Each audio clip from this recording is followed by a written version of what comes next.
الزمالك بيخسر الكونفدرالية من أول الشوط الأول.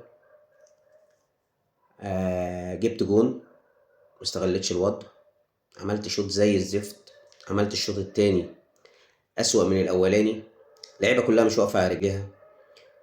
آدم كاد بيعك من أول الماتش. شيكوبانزا تايه. بتزيرا مش في مستواه. يمكن الوحيد اللي كان بيحاول هو عضاية الدباغ، إنما استهلك فخرج. سيف الجزيري نازل ما كانش في أفضل حالاته، لأنه أصلا كده كده غايب عن الملاعب بقاله كتير. سيناريو الماتش كان المفروض إن هو خدمك، وبعدين أنت اللي ضيعته، وأنت اللي رجعت لورا ودافعت زيادة عن اللزوم، وبالغت في إنك أنت تدافع وتقفل دفاعك، ومفيش أي جملة هجومية.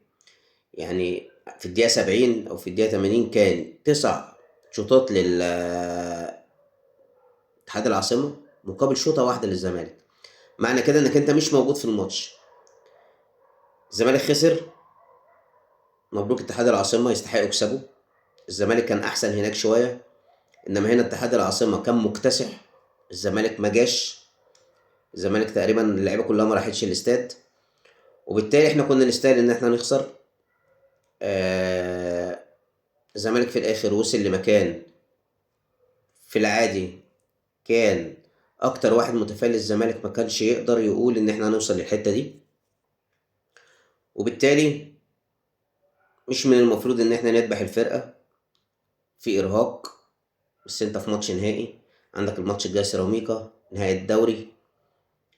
خسرت الكونفدرالية، ركز إنك أنت تكسب في الدوري عشان تلعب السنة الجاية إن شاء الله أفريقيا.